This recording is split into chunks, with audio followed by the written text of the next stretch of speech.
Hey guys, Carl Cooper here with OnTheBlack.com with a quick Q&A. The first question is really sort of a topic of discussion that I've had with a number of people one-on-one since the season ended, and that is, the lack of power that the Mets showed this year, specifically at home. And the question really is, should the Mets look at moving in the fences a little bit at Citi Field? In my opinion, I don't think that the dimensions really had that big of an impact on the lack of power. So, I would vote for no. Leave Citi Field the way it is. Leave the dimensions the way they are. And I say that for a couple reasons. The first one is, if you compare Citi Field to Shea Stadium, the dimensions are somewhat similar, and actually, straight away center and then down the right field line, Shea Stadium was actually bigger than Citi Field is now.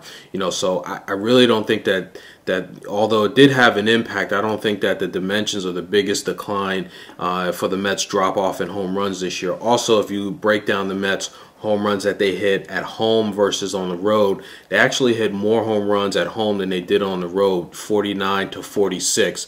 So, if the dimensions at Citi Field really played a real key in the drop-off in home runs, I would have expected to see that the Mets hit a lot more home runs on the road versus what they did at home. In my opinion, I think the biggest reason for the decline in home runs this year are the injuries that the Mets had, specifically to two guys, Beltran and Delgado. Two of their guys that they depend on power for were out for a large portion of the season. So you take those home runs out of the mix.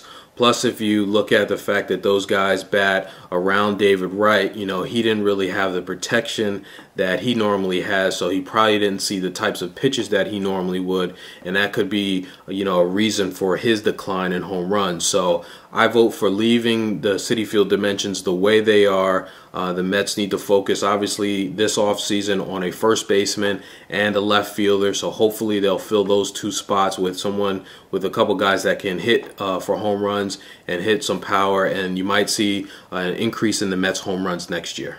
And the next question comes from Alan Rocks 20, and his question is, do you think that Austin Kearns would be a good fit for the Mets? I think he can back up, and I think he still has something left in him. In my opinion, I would stay away from Austin Kearns. The Nationals decided not to pick up his option for 2010. He was out for the late part of the season with an injury, so he didn't finish the season for the Nationals on the field, so there's some question marks there whether or not he's healthy. The last two seasons, Kearns has batted 195 and 217.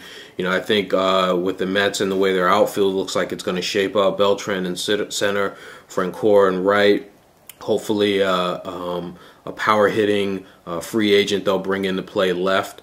And then you start looking at how their bench is going to shape up. Hopefully someone like, Pagan will step up and be the fourth outfielder. There's also, Sullivan still there. Might be a few other players in the mix there. So I think I would stay away from Kearns. He really hasn't shown much the last two seasons.